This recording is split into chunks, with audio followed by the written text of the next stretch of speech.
आज इस वीडियो में हम ये सीखने वाले हैं कि निज अर्धचालक क्या होते हैं, जिन्हें इंग्लिश में कहा जाता है इंट्रिंसिक सेमीकंडक्टर। लेकिन इससे पहले कि हम निज अर्धचालक के बारे में जानें, पहले हम ये समझ लेते हैं कि अर्धचालक क्या होते हैं।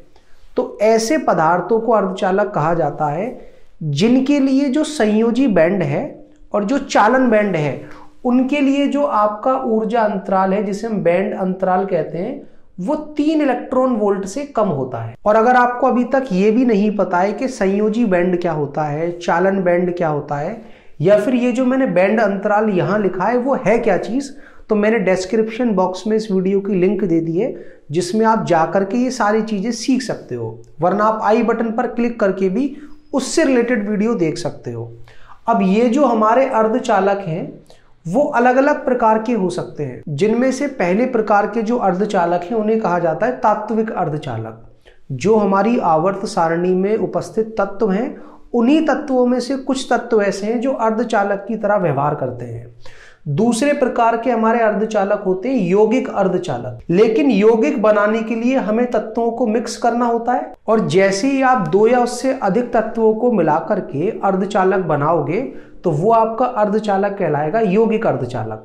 अब ये आपका जो यौगिक अर्धचालक है वो कार्बनिक और अकार्बनिक कोई सा भी हो सकता है। लेकिन आज जिन अर्धचालकों के बारे में हम सीखने वाले हैं वो है तात्विक अर्धचालक, क्योंकि ये जो हमारे तात्विक अर्धचालक हैं वो शुद्ध अवस्था में भी अर्धचालक की भांति व्यवहार करते हैं, तो उन्हें कहा जाता है निज अर्धचालक। और निज अर्धचालक की अगर आपको परिभाषा लिखनी है तो आप ये लिख सकते हो कि ऐसे अर्धचालक जो शुद्ध अवस्था में भी अर्धचालक की तरह व्यवहार करते हैं उन्हें हम निज अर्धचालक कहते हैं। और आवर्त सारणी का जो ग्रुप या समूह नंबर 14 है, जिसमें कार्बन आता है, सिलिकॉन आता है, जर्मेनियम आता है, और नीचे 2 और तत्व आते हैं, जिनमें से एक तो है टिन और दूसरा है लेड।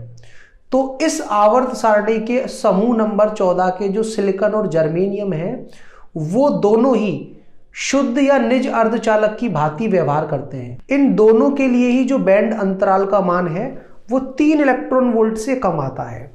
देखा गया कि सिलिकॉन के लिए इसका जो मान है वो 1.1 इलेक्ट्रॉन वोल्ट के आसपास आता है, जबकि जर्मेनियम के लिए इस बैंड अंतराल का मान 0.72 इलेक्ट्रॉन वोल्ट के बराबर आता है। और हमें पता है कि ऐसे पदार्थ जिनके लिए बैंड अंतराल का मान 3 इलेक्ट्रॉन वोल्ट से कम है उन्हें हम अर्धचालक कहते हैं। और इसी ग्रुप के अंदर ये जो हमारा पहला तत्व है कार्बन, वो एक अचालक की तरह व्यवहार करता है, क्योंकि इसके लिए जो बैंड अंतराल का मान है वो 5.4 इलेक्ट्रॉन वोल्ट के आसपास आता है। और अगर बैंड अंतराल का मान 3 इलेक्ट्रॉन वोल्ट से ज़्यादा है तो पदार्थ हमारा अचालक की तरह व्यवहार करता है। जबकि ये जो आगे के दोनों तत्व हैं टिन और लेड, इन दोनों के लिए जो हमारा बैंड अंतराल का मान है वो लगभग 0 होता है। मतलब इन दोनों के लिए जो हमारा चालन बैंड और संयोजी बैंड है वो एक दूसरे के ऊपर अध्यारोपित रहता है, तो ये दोनों व्यवहार करते हैं चालक की तरह। तो जो हमारे तात्विक अर्धचालक हैं उसमें केवल 2 ही तत्व आते हैं, एक तो सिलिकॉन और एक जर्मेनियम। और अगर आप इन दोनों के क्रिस्टल जालक को देखना चाहते हो तो वो क्रिस्टल जालक मैं आपको यहाँ बना करके दिखा सकता हूँ। इस चित्र को आप कुछ इस तरह से समझें कि मैंने सिलिकॉन या जर्मेनियम के क्रिस्टल जालक में से 9 परमाणुओं का समूह ले रखा है, जिनकी संयोजकता सभी की समान है +4। अब ये आपकी इच्छा है, चाहो तो आप इसको सिलिकॉन के क्रिस्टल जालक में से निकाल लो, चाहो तो आप जर्मेनियम के क्रिस्टल जालक में से निकाल लो। दोनों की ही संयोजकता कितनी होती है +4, तो उससे कुछ ज्यादा फर्क पड़ने वाला है नहीं। अब होगा क्या कि ये जो हमारा परमाणु है वो आसपास के 4 परमाणुओं के साथ एक संयोजी बंध बना लेगा, जिसको हम इंग्लिश में कहते हैं कोवेलेंट बॉन्ड, कुछ इस तरह से। और इस संयोजी बंध में ये जो आसपास के चारों परमाणु हैं वो एक इलेक्ट्रॉन का साझा करेंगे। तो इस परमाणु के पास जो 4 इलेक्ट्रॉन थे उनमें से पहला इलेक्ट्रॉन इसके साथ साझे में चला जाएगा, दूसरा जो इलेक्ट्रॉन है वो उसके साथ साझे में चला जाएगा, तीसरा जो इलेक्ट्रॉन है वो इसके साथ साझे में चला जाएगा, और चौथा जो इलेक्ट्रॉन है वो इसके साथ साझे में चला जाएगा। इस तरह से ये जो हमारा परमाणु है वो 4 संयोजी बंध बना लेगा, और ये हर एक परमाणु अपने आसपास में आने वाले चारों परमाणुओं के साथ संयोजी बंध ही बनाएगा। और कितने संयोजी बंध? 4 संयोजी बंध। उदाहरण के लिए अगर आप इसको देखोगे तो एक संयोजी बंध ये इस नीचे वाले के साथ बना लेगा कुछ इस तरह से, दूसरा संयोजी बंध वो बनाएगा यहां पर जो आपका परमाणु होगा उससे, तीसरा बनाएगा वो ऊपर वाले से जो मैंने यहां पर दिखा नहीं रखा है। यहां पर मैंने पास वाले का दिखा दिया, लेकिन जब यहां पर परमाणु ही नहीं है तो उसका हमें इलेक्ट्रॉन दिखाने की भी जरूरत नहीं है। और चौथा बनाएगा ये इसके साथ। तो इस तरह से हर एक परमाणु अपने आसपास में जो 4 परमाणु हैं उनके साथ संयोजी बंध बना लेगा। अब मैं इस चित्र को पूरा कर लेता हूं, आप अपनी नोटबुक में पूरा कर लो, फिर मैं आगे की चीज समझाता हूं। अब ये जो हमारे क्रिस्टल चालक के एक भाग का चित्र है वो मैं पूरा कर चुका हूं, और इसको देख के घबराना बिल्कुल भी नहीं है। मैंने हर परमाणु का क्या कर रखा है, आसपास के 4 परमाणुओं के साथ संयोजी बंध बना रखा है। फिर से आपको एक बार समझा देता हूं कि अगर आप इसके चारों संयोजी बंध बनाना चाहते हो तो उसका जो पहला इलेक्ट्रॉन है वो उसके साथ संयोजी बंध में चला गया, दूसरा जो है वो नीचे वाले के साथ चला गया, तीसरा जो है वो ऊपर वाले के साथ चला गया, और चौथा इलेक्ट्रॉन जो उसके पास है वो जाता पास वाले के साथ, लेकिन वहां पर अगर परमाणु ही नहीं है तो हमने उसको छोड़ रखा है, केवल इसका दिखा रखा है, आगे वाले का नहीं। और ये जो आप देख रहे हो ये एक निज अर्धचालक के क्रिस्टल जालक से काटे गए भाग का चित्र है 0 केल्विन पर, क्योंकि 0 केल्विन पर ही ऐसा होगा कि सभी इलेक्ट्रॉन अपने अपने बंधों में होंगे और कोई भी इलेक्ट्रॉन आपका मुक्त इलेक्ट्रॉन की तरह व्यवहार नहीं करेगा। अगर आप इसी क्रिस्टल जालक के चित्र को संयोजी बैंड और चालन बैंड के आधार पर दिखाना चाहते हो तो चालन बैंड तो वो ऊर्जा बैंड होता है जो खाली ऊर्जा स्तर आपस में मिलकर के बनाते हैं, और संयोजी इलेक्ट्रॉन जो अलग अलग ऊर्जा स्तर पर होते हैं वो आपस में मिलकर जो बैंड बनाते हैं उसे हम कहते हैं संयोजी बैंड। तो जितने भी ये हमारे इलेक्ट्रॉन हैं जो अभी बंधों के अंदर हैं, अलग अलग बंधों के अंदर, वो कहाँ होंगे, संयोजी बैंड के अंदर। और ये जो हमारा चालन बैंड है वो पूरी तरह से खाली होगा, क्योंकि अभी हमारे पास कोई भी मुक्त इलेक्ट्रॉन नहीं है। और इस अवस्था में ये जो हमारा निज अर्धचालक है वो एक अचालक पदार्थ की तरह व्यवहार करेगा, क्योंकि जब तक किसी पदार्थ के पास कोई मुक्त इलेक्ट्रॉन नहीं होता उसमें विद्युत धारा प्रवाहित नहीं हो सकती। तो अगर आप एक निज अर्धचालक का 0 केल्विन पर अगर बैंड डायग्राम या बंद डायग्राम बनाना चाहते हो तो वो कुछ इस प्रकार से होगा। अगर ये सिलिकॉन का बना रखा है आपने तो ये जो हमारा बैंड अंतराल है वो 1.1 इलेक्ट्रॉन वोल्ट का होगा, और अगर ये जर्मेनियम का है तो यही बैंड अंतराल आपका 0.72 इलेक्ट्रॉन वोल्ट का होगा। लेकिन होगा ये पूरी तरह से खाली, तो कुछ भी विद्युत धारा इसके अंदर प्रवाहित नहीं हो सकती, या कहें इसकी चालकता अभी कितनी होगी, 0। तो यहां से ये निष्कर्ष निकलता है कि ये जो हमारे तात्विक अर्धचालक हैं जिन्हें हम निज अर्धचालक भी कहते हैं, ये 0 केल्विन तापमान पर अचालक की तरह व्यवहार करते हैं। अब जैसे जैसे हम इस अर्धचालक का तापमान बढ़ाते हैं तो क्या होता है, ये जो हमारे संयोजी इलेक्ट्रॉन हैं जो सारे के सारे अभी अपने अपने बंधों के अंदर हैं, उनमें से कुछ इलेक्ट्रॉन बंधों से निकल करके आना शुरू हो जाते हैं, और ये प्रक्रिया कहलाती है उत्पन्न प्रक्रिया। इसको इंग्लिश में कहा जाता है जनरेशन, हिंदी में कहते हैं इसे उत्पन्न होना। तो इलेक्ट्रॉन जैसे ही अपनी जगह से हटता है तो वो जो इलेक्ट्रॉन है वो कहलाता है मुक्त इलेक्ट्रॉन, और अपनी जगह वो उत्पन्न करता है एक होल। तो एक इलेक्ट्रॉन और एक होल का युग्म उत्पन्न होता है। ये प्रक्रिया मैंने आपको बता दी, जनरेशन। अब जैसे जैसे आप तापमान बढ़ाते चलोगे, हो सकता है कोई दूसरा इलेक्ट्रॉन अपने बंध से हट जाए तो वहां पर होल उत्पन्न हो जाए और वो अब कहीं भी घूम सकता है, तो उस इलेक्ट्रॉन को हम कहते हैं मुक्त इलेक्ट्रॉन। तो तापमान बढ़ाने पर ये जो हमारे मुक्त इलेक्ट्रॉन और होल के युग्म है ये बढ़ते जाते हैं लगातार। इस प्रक्रिया को फिर से ध्यान दें कि हम क्या कहने जा रहे हैं, जनरेशन। और अगर इसी बात को हम बैंड डायग्राम से समझें तो होता क्या है, तापमान बढ़ाने पर कोई भी इलेक्ट्रॉन जो अभी संयोजी बैंड में था वो कूद करके ऊपर कहाँ चला जाता है, चालन बैंड में, और जैसे ही वो चालन बैंड में पहुंचा तो उसे हम कहते हैं मुक्त इलेक्ट्रॉन, और अपनी जगह वो उत्पन्न कर देता है एक होल। फिर जैसे जैसे आप तापमान बढ़ाते चलोगे, इलेक्ट्रॉन ऊपर की तरफ जाते जाएंगे, तो चालन बैंड में मुक्त इलेक्ट्रॉनों की संख्या और संयोजी बैंड में हमारे होलों की संख्या बढ़ती चलेगी।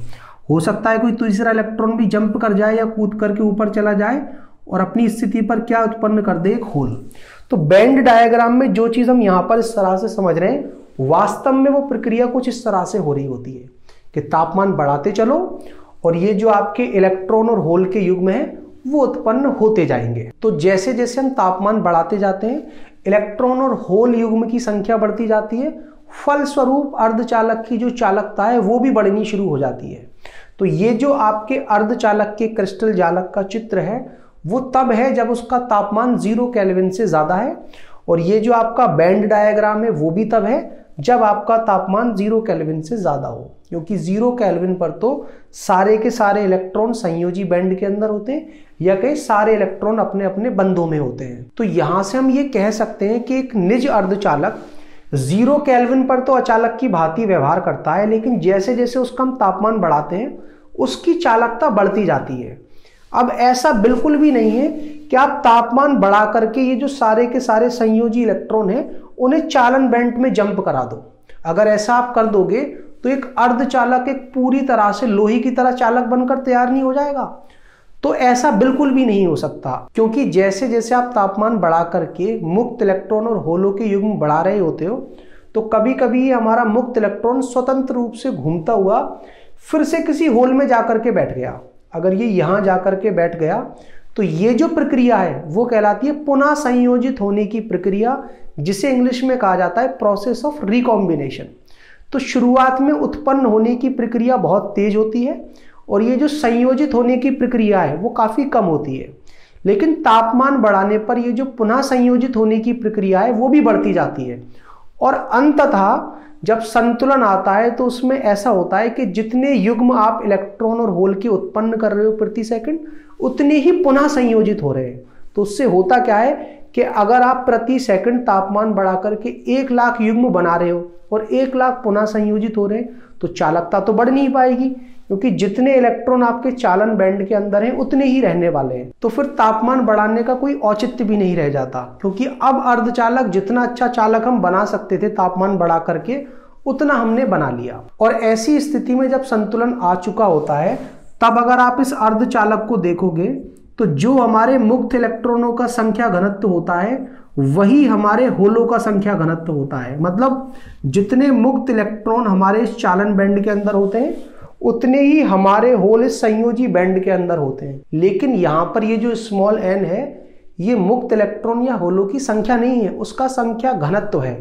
एकांक आयतन के अंदर जितने मुक्त इलेक्ट्रॉन या होलों की संख्या होती है उसे हम संख्या घनत्व कहते हैं। और इन निज अर्धचालकों के अंदर जो विद्युत धारा का प्रवाह है वो 2 कारणों से होता है। पहला कि ये जो हमारे मुक्त इलेक्ट्रॉन है ये स्वतंत्र रूप से इस पूरे के पूरे क्रिस्टल जालक के अंदर घूम सकते हैं, तो उसकी वजह से जो विद्युत धारा आती है उसे हम कहते हैं इलेक्ट्रॉनिक विद्युत धारा। और दूसरा ये जो हमारा होल है हो सकता है कि कोई इलेक्ट्रॉन यहाँ बंध में से हटे और कहाँ पहुंच जाए इस होल के अंदर, तो वो इलेक्ट्रॉन यहाँ होल में आकर के बैठ गया तो उसने इस होल को तो भर दिया लेकिन अपनी जगह पर उसने एक होल उत्पन्न कर दिया। तो होलों की जो संख्या है वो तो नहीं बदली, लेकिन होल की जो जगह है वो बदलती जाती है कि यहाँ से अगर कोई इलेक्ट्रॉन हटा और हट करके वो यहाँ तो उसने होल उत्पन्न किया और यहाँ जाकर के बैठ गया, तो फिर से होलों की संख्या वही है लेकिन होल की स्थिति बदलने की वजह से भी एक विद्युत धारा होती है जिसे हम कहते हैं होल के कारण विद्युत धारा। और ध्यान रहे कि ऐसा मैं क्यों कह रहा हूं, क्योंकि जब भी आवेश एक जगह से दूसरी जगह जाता है तो आवेश के चलने की वजह से एक विद्युत धारा होती है जिसे हम कह रहे हैं यहाँ पर होल के कारण विद्युत धारा। और जो कुल विद्युत धारा इन निज अर्धचालकों में प्रवाहित होती है वो इलेक्ट्रॉनिक विद्युत धारा और होल विद्युत धारा के बीजगणितीय योग के बराबर होती है। तो मुझे लगता है अब आपको समझ में आ गया होगा कि निज अर्धचालक होते क्या हैं और उनकी चालकता तापमान के साथ किस तरह से बढ़ती है। लेकिन यहाँ पर अभी भी एक समस्या बनी हुई है, क्योंकि जो हमारा कमरे का तापमान होता है 27 डिग्री सेल्सियस, उस पर ये जो निज अर्धचालक है उनकी चालकता काफी कम होती है कि इस अर्धचालक का हम प्रयोग कोई भी युक्ति बनाने में नहीं कर सकते, ये हमारे किसी काम का नहीं है। तो फिर हम इनकी चालकता को सुधारते हैं, इनके अंदर एक विशेष प्रकार की अशुद्धि मिला करके, और फिर ये जो अर्धचालक है वो कहलाते हैं बाह्य अर्धचालक या फिर अशुद्ध अर्धचालक। तो चलिए अब मैं आपको ये समझाता हूं कि अशुद्ध या बाह्य अर्धचालक होते क्या हैं और इन अशुद्धियों को मिला करके उसकी जो चालकता है वो किस प्रकार से बढ़ाई जाती है।